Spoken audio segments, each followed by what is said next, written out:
देवघर का लाल निखिल कश्यप ने साइकिल से 4 धाम और 12 ज्योतिर्लिंग की यात्रा करके पूरे 9 महीने के बाद देवघर लौटे हैं। उनके स्वागत में पूरा देवघर जुटा हुआ है। पूरा रिपोर्ट देखिए।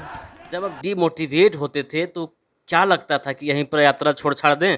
नहीं हुआ वैसा तो हमको कभी नहीं फील हुआ। हाँ। स्टार्टिंग में हुआ था जब जगन्नाथपुरी मतलब पहुंचे भी नहीं थे तो सोच रहे थे ये क्या कर रहे हैं, वापस चले जाएं क्या, ऐसा लग रहा था। बोले नहीं, जो निकले हैं तो हम सोचे थे कि वापस चले जाएंगे तो शहर वाला क्या बोलेगा, कोई जिम का देख body नहीं सकते है। हैं ये कोई जिम का बॉडी नहीं है।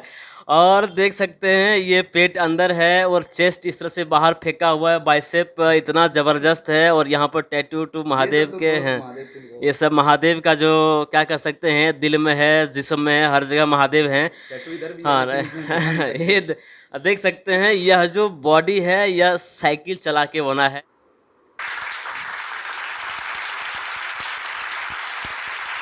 नमस्कार, मैं हूं अनिल कुमार। इस वक्त मैं मौजूद हूं झारखंड की सांस्कृतिक राजधानी देवघर में और देवघर का एक युवा निखिल कश्यप जी मेरे साथ जुड़े हुए हैं।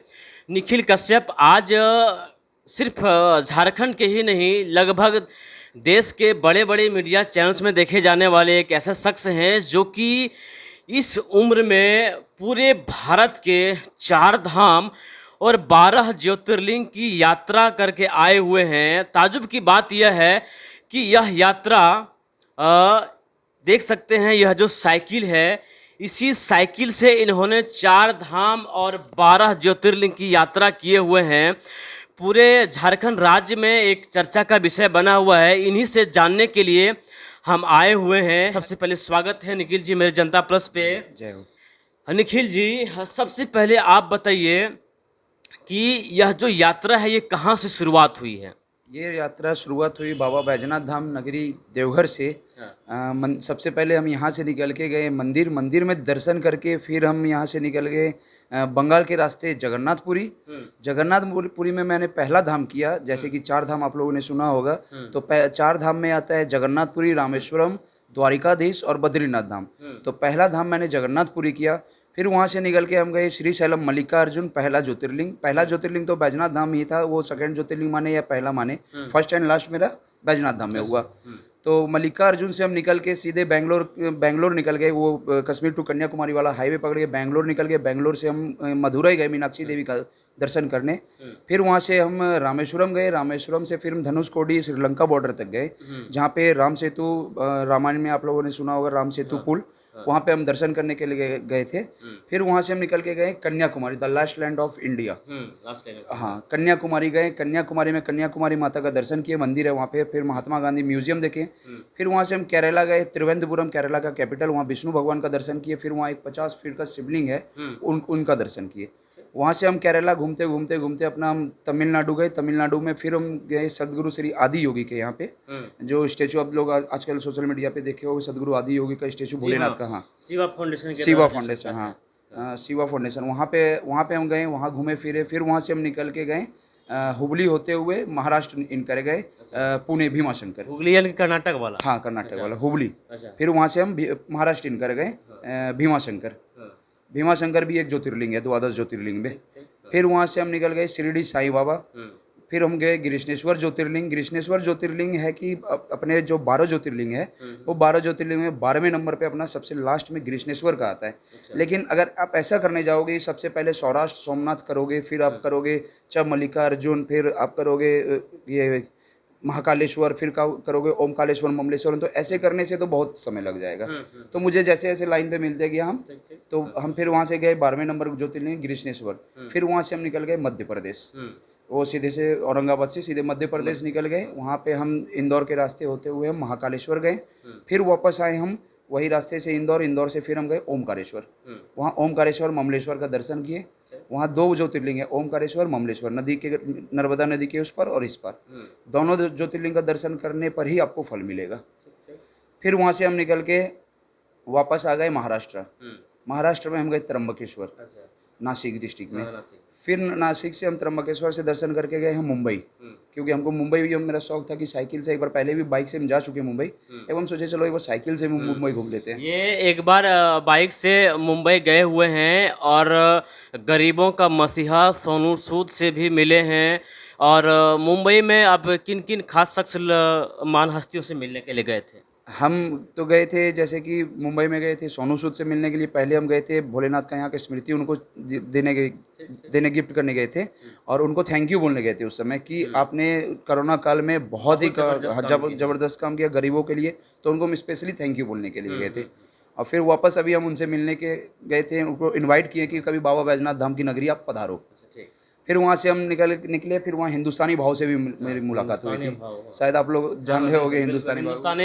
हिंदुस्तान का कोई भी यूथ ऐसा नहीं होगा जो हिंदुस्तान भाव के कड़े सवाल जवाब और उनके जो कट्टर हिंदुत्व है, जो हिंदू हृदय सम्राट के नाम से पूरे देश में फेमस है, हिंदुस्तान भाव से भी ये मिलकर आए हैं। और हिंदुस्तान भाव का कैसा रिएक्शन रहा? वो सुनते हैं किसी मिलते उलते नहीं, बहुत कम मिलते हैं। हाँ, वो अगल बगल किसी को बैठने नहीं देते, मतलब कि उनका थोड़ा व्यवहार होता है सनकी टाइप का, वो रहते हैं। तो फिर हम गए, हम तो यहाँ बैजनाथ धाम के ब्राह्मण कुल से हैं, ब्राह्मण परिवार से हैं, तो उनको बताया कि ऐसे बैजनाथ धाम से हम आए हुए 12 द्वादश ज्योतिर्लिंग का यात्रा करने के लिए निकले हैं, और हमारे पीछे ये तिरंगा झंडा लगा रहता है। तो उनको क्या पूरे देश को तिरंगा से प्यार है, उनको कुछ खास ही है। हाँ, तो फिर वो देख के बोला, सबसे पहले खड़ा होकर ऐसे किया, हमको सैल्यूट किया, तो फिर साथ में बैठाया। फिर उन्होंने मतलब कि मेरे कैमरा के सामने उन्होंने बताया निखिल कश्यप बैजनाथ धाम से है, ये वो जो है अपने 12 ज्योतिर्लिंग का दर्शन के। फिर उनसे थोड़ी देर बात हुई, फिर वहाँ से हम निकल के फिर वहाँ से हम निकल गए हम सूरत, गुजरात इनकर गए।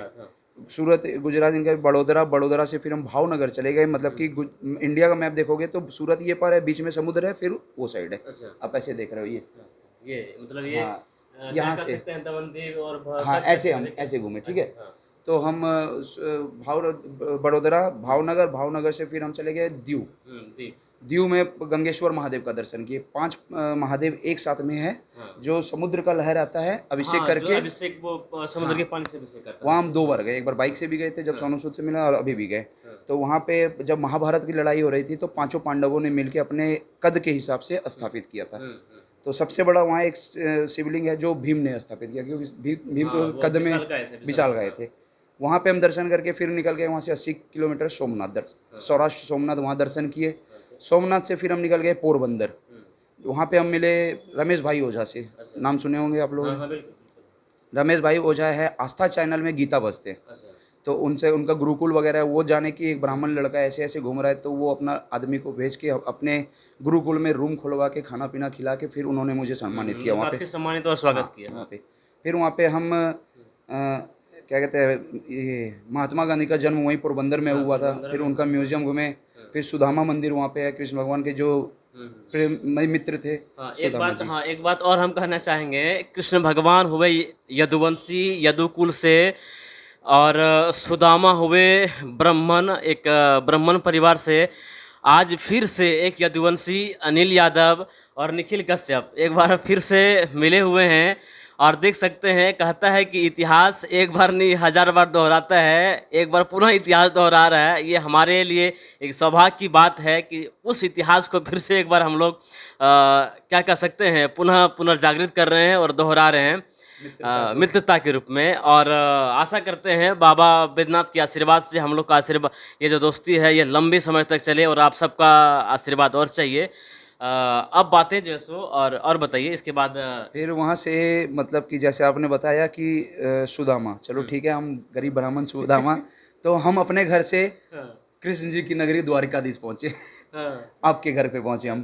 फिर वहाँ पे हम द्वारिकाधीश दर्शन करके फिर वहाँ पे हम गए भेड़ द्वारिका, समुद्र के उस पर। तो समुद्र वहाँ होता है 20 किलोमीटर में, कोई रास्ता नहीं है। बेट द्वारिका एक टापू है। तो हम बोट पे समुद्र में लगा के साइकिल लगा के उस पर चले गए। 20 रुपये वहाँ पे चार्ज। साइकिल भी लेकर गए? हाँ, साइकिल भी लेके गए थे। तो वहाँ पे उधर साइकिल कहाँ रखते हैं, रास्ता तो था ही नहीं, समुद्र था, उसके बाद टापू था। फिर वहाँ से हम निकल के जामनगर गए, गुजरात में ही। जामनगर में एक ऐसा मंदिर है तालाब के बीच में, हनुमान जी का मंदिर, जहाँ 52 साल से श्री राम नाम का जाप चल रहा है।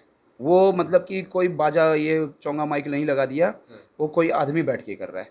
मतलब कि आप थक गए तो हम कर रहे हैं, हम थक गए तो कोई और है। जो अष्टजाम करते हैं, जो हमारे लोकल एरिया में जो 8 घंटे का हरे राम हरे कृष्ण का जो अष्टजाम होता है, वहाँ पर लगातार अनवरत 52 साल से श्री राम का जाप हो रहा है, और 1 मिनट और 1 सेकंड भी आज तक नहीं रुका है।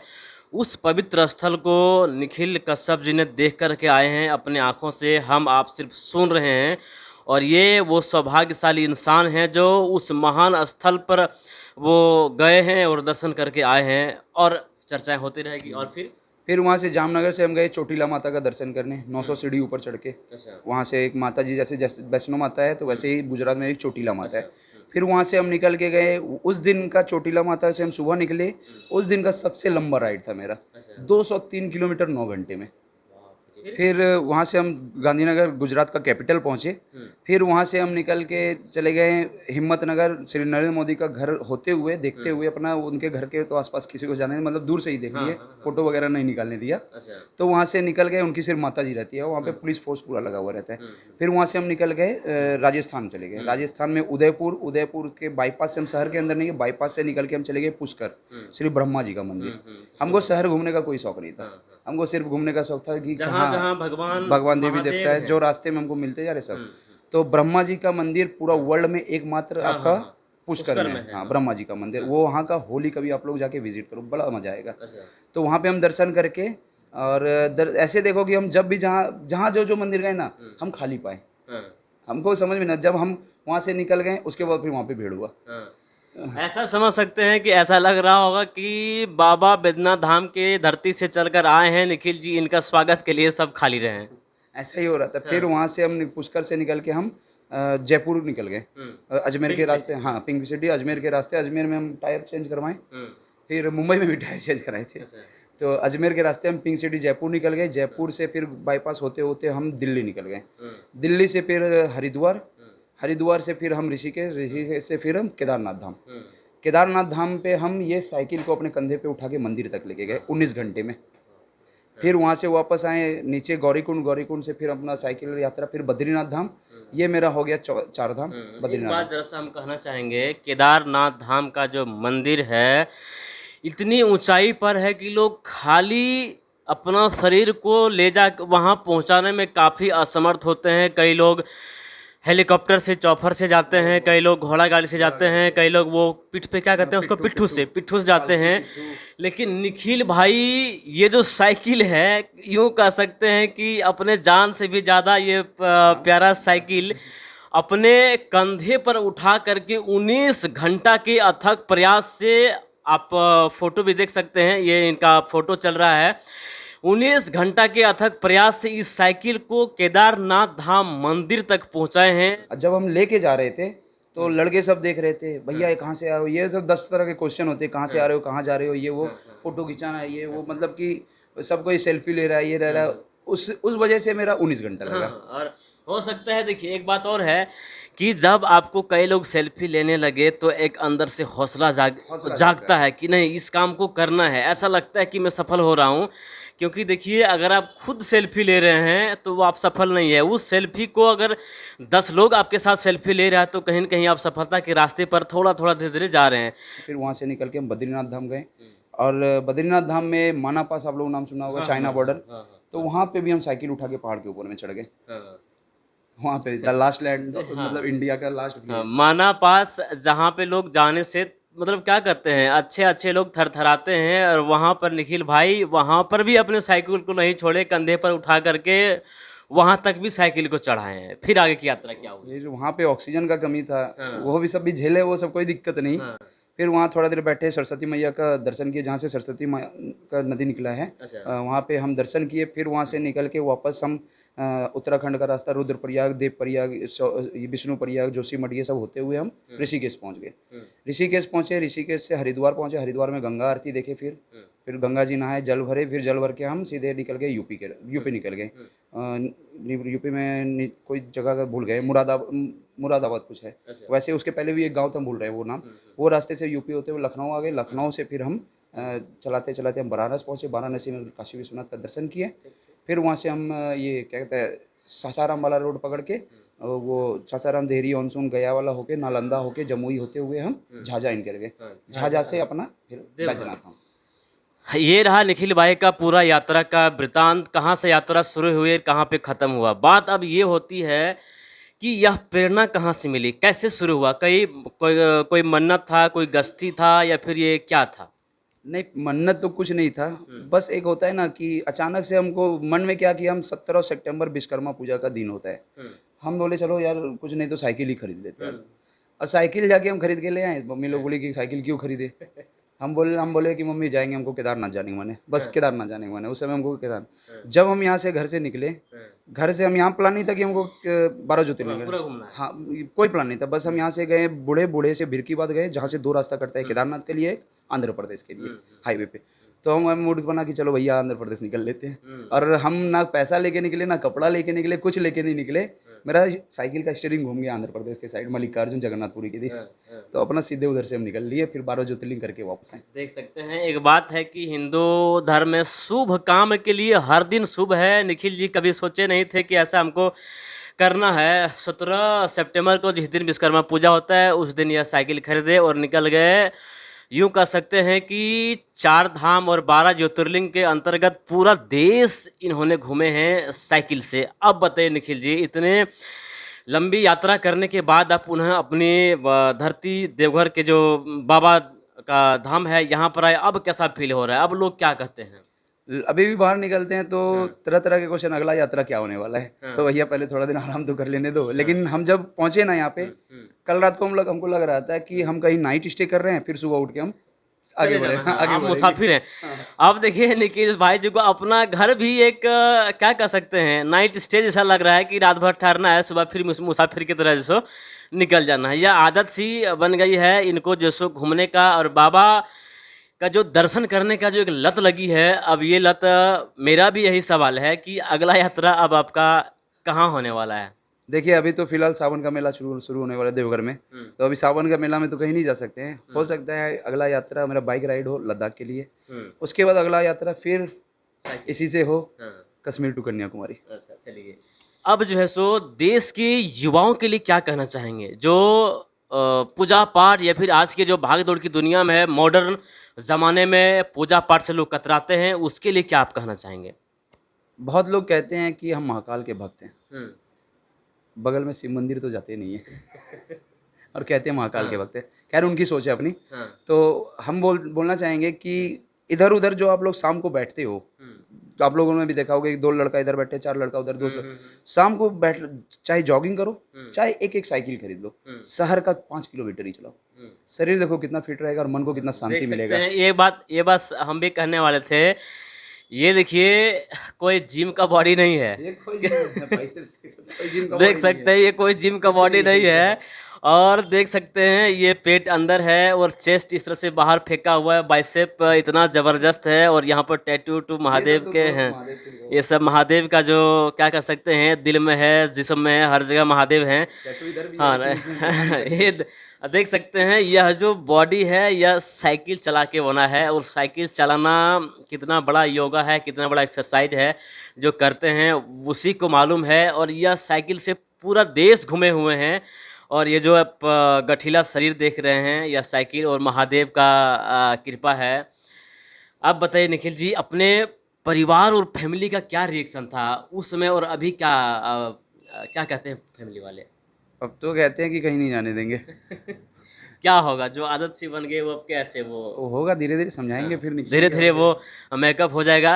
अगर इनके बड़े भाई हैं, क्या नाम बताया उनका? दीपक फलारी, मेरे बड़े भाई का नाम। दीपक फलारी जी, उनसे भी हम थोड़ा सा बात करेंगे और जानेंगे इनके फैमिली वाले का क्या रिएक्शन तब था और अब क्या है। हम इनके बड़े भाई से भी जानना चाहेंगे। अब हमारे साथ जुड़े हैं निखिल कश्यप, निखिल भाई का बड़े भाई दीपक फलारी जी। इनसे हम जानना चाहेंगे कि जब आपका भाई इस तरह का जो काम के लिए निकले हुए थे, कहीं न कहीं पहले लोग इस तरह से सोचते हैं कि क्या ये पागलपंथी कर रहा है, साइकिल लेकर के निकल गया घर का काम धाम छोड़ करके। इनका बड़े भाई होने के नाते आप क्या सोच रहे थे उस समय? यही सोच रहे थे कि ये क्या कर रहा है। हाँ, इसको कौन, आखिर ये दिमाग में कौन ये डाला कि साइकिल से चलो, एक पहले, इससे पहले साइकिल से पहले ये बाइक से गया। उसके बाद फिर बोले कि चलो ठीक है, बाइक तो एक नॉर्मल सा है, बहुत सारा यूट्यूबर है तो जाता है, चलो ठीक है। पर ये साइकिल से इसके दिमाग में कौन डाला, कौन सा कीड़ा काटा? एक होता है ना कि दिमाग में हम लोग बोलते हैं कि कीड़ा काट रहा है। फिर हम ये जब साइकिल लेके आया तो वो शायद 17 सितंबर था, विश्वकर्मा पूजा। तो मम्मी को हम आके बोले, उस टाइम तक किसी को कोई पता नहीं था कि कहाँ जाने वाला कहाँ जाने वाला है। और उससे जस्ट कुछ दिन पहले एक साइकिल एक ऑलरेडी नया आया था घर पे भगने के लिए, तो बोले ये क्यों लेके आया भाई ये। तो उस टाइम तक तो सब नॉर्मल था, उस टाइम तक कुछ नहीं बताया। फिर ये मम्मी को, फिर हम बाहर गए तो इसके फ्रेंड से पता चला हमको कि ये ऐसा मतलब प्लान रखा है पहले से, ऑलरेडी बना के रखा है। तो बोले कि ये फिर बताया क्यों नहीं। बोला कि नहीं। तो फिर मम्मी को आके बताएं, तो फिर मम्मी बोली, तो मम्मी गुस्साने लगी कि जाओ अभी जाके रिटर्न करो। ये वो जो है मम्मी का एक स्वाभाविक सा है कि माँ का दिल, माँ का दिल तो माँ का दिल ही होता है। तो मम्मी बोली कि, तो फिर हम मम्मी को कन्वेंस किए, फिर अच्छे से मम्मी को बोले कि जाने दो, आप जो कर लिया लड़का, आशीर्वाद दो, इसका सपोर्ट करो मम्मी को। तो फिर मम्मी सपोर्ट की। फिर जाने के टाइम पे तो फिर जो होता है माँ का इमोशनल तो वो होती ही हैं। फिर मम्मी को समझाएं।